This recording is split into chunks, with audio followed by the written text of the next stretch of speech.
வணக்கம். டிஎன்பிஎஸ்சிய வீட்ல இருந்து படிக்கிறவங்களுக்கு ஒரு சில டிப்ஸ் பார்க்கலாம். அது உங்களுக்கு உதவியா இருந்தா எனக்கு கமெண்ட்ல சொல்லுங்க. சிலபஸ் வைஸ் படிக்கணுமா? புக்ல படிக்கணுமா? அகாடமி கைடு வாங்கணுமா? தமிழ் எப்படி கவர் பண்ண போறோம்? அப்படின்னு நெறைய குழப்பத்துல இருப்பீங்க. ஃபர்ஸ்ட்டு சிலபஸ பிரிண்ட் அவுட் எடுத்துக்கோங்க. சிலபஸ நல்லா படிங்க. புக் எடுக்கிறதுக்கு முன்னாடி சிலபஸ ஒரு 5 வாட்டியோ, 10 வாட்டியோ உங்களுக்கு புரியிற வரைக்கும் நல்லா படிங்க. அது என்ன ஒரு 2 மணி நேரம் எடுக்குமா? அதுக்கப்புறமா புக்க எடுங்க. புக் எடுக்கிறதுக்கு முன்னாடி ஒரு 3 நோட்டு இப்போதைக்கு வாங்கிக்கோங்க. அந்த 3 நோட்டு எது எதுக்குன்னு நான் வரிசையா சொல்றேன். நீங்க எப்ப படிக்க உட்கார்ந்தீங்கனாலும் உங்க கூட சிலபஸ் பிரிண்ட் அவுட் கையிலேயே இருக்கணும். 6வதுலேருந்து 12வது வரைக்குமான பாடத்திட்டத்துல 6வதுலேருந்து ஆரம்பிக்கணுமா? 12வதுலேருந்து ஆரம்பிக்கணுமான்னு ஒரு சிலருக்கு கொஞ்சம் குழப்பம் இருக்கும். இலக்கணம் நல்லா தெரியும்னா, நான் இலக்கணத்துல ஸ்ட்ராங் அப்படின்னா 12ஆம் வகுப்புலேருந்து ஆரம்பிங்க. இல்ல, எனக்கு இலக்கணம் அரைகுறை தான், நான் ரொம்ப வீக் இலக்கணத்தில அப்படின்னா, 6ஆம் வகுப்புலேருந்து மட்டும் தான் நீங்க ஆரம்பிக்கணும். ஆனா, அந்த 6ஆம் வகுப்பு புத்தகத்த 6, 7, 8லாம் சீக்கிரமா நீங்க படிச்சு முடிக்கணும். ஏன்னா, 8லேருந்து 12ஆம் வகுப்பு வரைக்கும் இருக்கிற புத்தகத்தில இலக்கணம் கொஞ்சம் கடினமா தான் இருக்கும். உடனே பயப்பட ஆரம்பிச்சிடாதீங்க, கவலைப்படாதீங்க. நம்ம தமிழ் படி சேனலை சப்ஸ்கிரைப் பண்ணிக்கோங்க. இலக்கணம் எளிமையா, இனிமையா புரியும்படி நிறைய வீடியோக்கள் இருக்கு. இன்னும் கூட பதிவுகள் வரப்போகுது. ஒரு முக்கியமான விஷயம், சிலபஸ் எடுத்து கையில் வச்சுக்கிட்டு புத்தகத்தில் எங்கெங்கே கவர் ஆகுதுன்னு தேடி டைம் வேஸ்ட் பண்ணாதீங்க.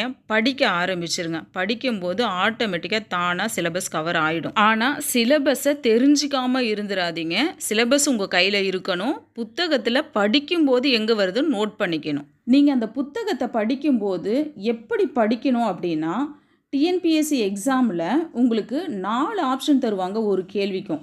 4ல் 5 விடை தெரியவில்லைன்றதும் தருவாங்க. அதை விட்டுருங்க. கேள்வியை படிக்கும் போதே விடை எதுன்னு உங்களுக்கு தெரியணும். அப்படி படிக்கணும். கேள்விக்கான பதில் நமக்கு தெரிஞ்சிட்டா நமக்கு எதுக்கு ஆப்ஷன்? நல்லா படிக்காதவங்களுக்கு தான் அந்த ஆப்ஷன்ஸ்லாம், அரைகுறையாக படித்தவங்களுக்கு தான் அந்த ஆப்ஷன்லாம். இப்போ சரியாக தவறாக கேட்டிருக்காங்கன்னு வைங்க, அந்த கேள்விக்கு விடை தவறுனா அப்போ சரியான விடை எதுன்னு நமக்கு தெளிவாக தெரிஞ்சிருக்கணும். இங்கி பிங்கி பாங்கி கேட்டகரி ஜெயிக்க ஒர்க் அவுட் ஆகாது. திருவிளையாடல் படத்தில் நாகேஷை கேள்வி கேட்பாரு. அவர் கேள்வி கேட்டு முடிக்கிறதுக்குள்ள நாகேஷ் பதில் சொல்லுவார். அப்படி இருக்கணும் நம்ம படித்தது. ஏன்னா டிஎன்பிஎஸ்சியில் கொஸ்டின்ஸ் எல்லாம் பெருசு பெருசாக இருக்கும். நம்ம டைம் வேஸ்ட் ஆகும். அதனால் நம்ம பட்டுன்னு ஆன்சர் நமக்கு தெரிகிற மாதிரி படிச்சிருக்கணும். இப்போ அடுத்த பாயிண்ட், சிலபஸ் வைஸ் படிக்கலாமா இல்லை புத்தகத்தில் படித்தா போதுமான்னு ஒரு சிலருக்கு குழப்பம் இருக்கும். இப்போ நம்மளுடைய எல்லை என்ன? 6லேருந்து 12ஆம் வகுப்பு புத்தகங்கள் தான். 6ஆம் வகுப்பு புத்தகத்தை நல்ல நேரமாக பார்த்து ஆரம்பிக்கிறீங்க, படிக்க உட்காடுறீங்க சிலபஸை பக்கத்தில் வச்சுக்கிட்டு.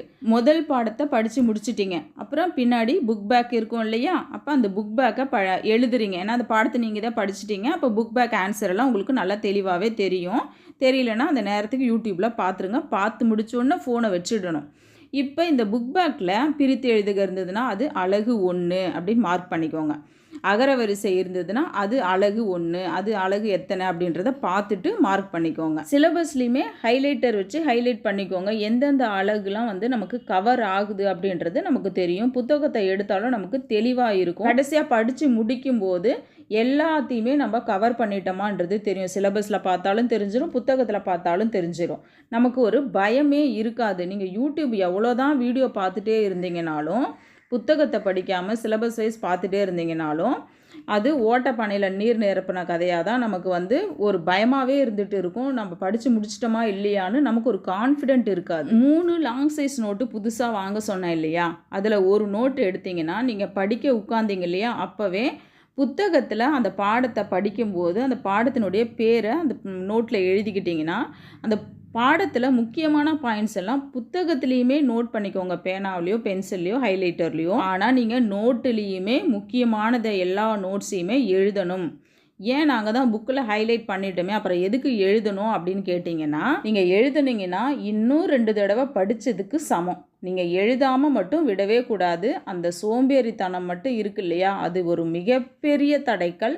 இப்படி நம்ம எழுதுறதுனால இன்னும் என்ன பெனிஃபிட்ஸ் இருக்குன்னா, நமக்கு சீக்கிரத்தில் மறக்காது. இந்த நோட்ஸ் மட்டுமே அதுக்கப்புறமா நம்ம படித்தோம்னா போதும்.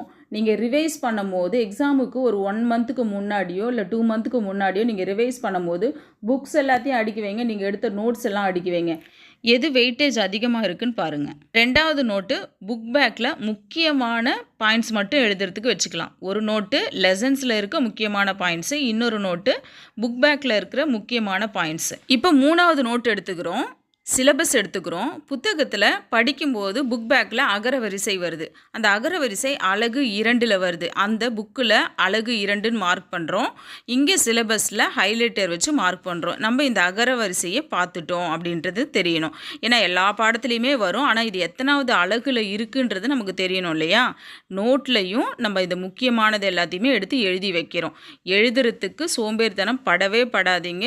எழுதுறதே பாதி வெற்றி. இப்போ அகரவரிசை போட்டிங்கன்னா அது எந்தெந்த புத்தகத்தில் எந்தெந்த பேஜ் நம்பரில் இருக்குது, வலு சொற்கள்னால் எந்தெந்த பேஜ் நம்பரில் இருக்குது, ஒரு சப்ஹெட்டிங்க்குமே எந்தெந்த புக்கில் பேஜ் நம்பர் என்னன்னு மட்டும் சிலபஸ் நோட்டில் நோட் பண்ணிங்கன்னா போதும். ஒரு சிலர் ஈஸியாக பாஸ் ஆகிடலான்னு சொல்லுவாங்க. அதெல்லாம் சும்மா உழைப்புக்கேற்ற ஊதியம் தான்.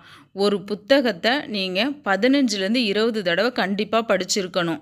ஒரு புத்தகத்தை எடுத்திங்கன்னா 3 நாள் 4 நாளைக்கு மேலே அந்த புத்தகத்தை முடிக்கிறதுக்கு டைம் எடுத்துக்கக்கூடாது. பகல் நேரத்தில் ஆக்டிவ் டைம், இன்ஆக்டிவ் டைம்னு இருக்கும். உங்களுக்கு எப்போ சோம்பேறித்தனமாக இருக்கோ அது இன்ஆக்டிவ் டைம். அந்த டைமில் மேக்ஸ் எடுத்துக்கோங்க. 10 மணிலேருந்து 4 மணி வரைக்கும் நல்லா தூங்கிக்கோங்க. நைட்டு, பகல் கிடையாது. காலை 4 மணிக்கு கண்டிப்பாக எந்திரிச்சாகணும், படிக்க ஆரம்பிச்சாகணும். பரீட்சை 10 நாள் இருக்கிற டைமில் காலை 4 மணிக்கு எந்திரிக்கிறதெல்லாம் வேஸ்ட்டு. அந்த ரொட்டீன் டிசிப்ளினே நம்மளுக்கு பாதி வெற்றியை தரும். நேரத்தை சரியாக முறையாக பயன்படுத்த வைக்கும். இன்னொரு முக்கியமான விஷயம், சொல்கிறது எல்லாமே முக்கியமான விஷயந்தான். புக்கை எடுக்கிறதுக்கு முன்னாடி ஃபோனை ஆஃப் பண்ணி வச்சுட்டு தான் நீங்கள் புக்கை எடுக்கணும், படிக்க உட்காரணும். இல்லை நான் படிக்கும் போது டவுட் வருதுன்னா நோட்டில் நோட் பண்ணி வச்சுக்கோங்க. படுப்பீங்கல்ல கொஞ்சம் நேரம். இன்ஆக்டிவ் டைம்னு சொல்கிறேன் இல்லையா? மேக்ஸ் கொஞ்சம் நேரம் போட்டுட்டு அப்புறம் இன்ஆக்டிவ் டைம் யூஸ் பண்ணிக்கணும். அப்போ படுக்கும்போது கூட இந்த டவுட்ஸ் எல்லாம் கிளியர் பண்ணுறதுக்கு வீடியோ பாருங்கள். ஒரு சிலருக்கு புது புத்தகத்தை மட்டும் படித்தா போதுமா, இல்லை பழைய புத்தகத்தையுமே படிக்கணுமா அப்படின்ற ஒரு சந்தேகம் இருக்கும்.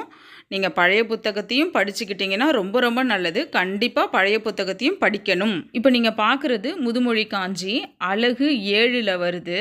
7ஆம் வகுப்பு பழைய புத்தகம். இப்போ நம்ம பழைய புத்தகத்தையும் படித்தோம்னா தான் அதில் புது புத்தகத்தில் இல்லாத பாயிண்ட்ஸ்லாம் நிறைய அதில் இருக்கும். அதனால் 2த்தையுமே படிச்சுக்கிட்டோம்னா நம்ம கிளியராக எல்லாத்துக்குமே பதில் எழுத முடியும். 2 நாளைக்கு முன்னாடி நான் இந்த பதிவு போட்டிருக்கேன், புக் பேக் போட்டிருக்கேன், பார்த்துக்கோங்க. நான் கடைசியில் என் கார்டில் வேணால் லிங்க் வைக்கிறேன். நம்ம இப்படியெல்லாம் கஷ்டப்பட்டு படிக்கும் போது பரீட்சைக்கு 2 மாதம் முன்னாடி நமக்கு ஒரு பயம் வராது. கடைசி நேர ரிவிஷனுக்கு இது ரொம்ப உதவியாக இருக்கும். அது மட்டும் இல்லைங்க, ஜெயிக்கிறதுக்கு ஒரு உழைப்பு வேணும்ல. உழைக்காமல் பலனை எதிர்பார்க்கக்கூடாதுல்ல. நம்மளை பொறுத்த வரைக்கும் கூரையை பிச்சுக்கிட்டுலாம் தெய்வம் கொட்டாதுங்க. தெய்வத்தால் ஆகாதெனினும் முயற்சி தன் மெய் வருத்த கூலி தரும். கடவுளுக்கு தெரியப்படுத்துவோம் நம்ம செய்கிற தவத்தை. உழைப்பு ப்ளஸ் புத்திசாலித்தனம் விடை வெற்றியாக தான் வரும். நீங்கள் படிக்கிறதுக்கான உழைப்பு எவ்வளவு ஆழமானதாக இருக்கோ அந்த அளவுக்கு உங்கள் வெற்றி உயரமானதாக இருக்கும். இந்த தடவை நான் வேலை வாங்கிடுவேன்னு நம்ம சொல்லக்கூடாதுங்க. நம்ம கூட இருந்து பார்க்குறவங்க சொல்லணும், என்னடா இந்த தடவை இவன் வேலை வாங்கியே தீருவான் போல இருக்கே, அந்த அளவுக்கு படிக்கிறான் இவன் அப்படின்னு சொல்ல வைக்கணும். சொல்ல வைப்பீங்களா? கமெண்ட்டில் சொல்லுங்கள். அப்படி உங்கள் ஸ்டடி பிளான் என்னன்னு கமெண்ட்டில் சொல்லுங்கள்.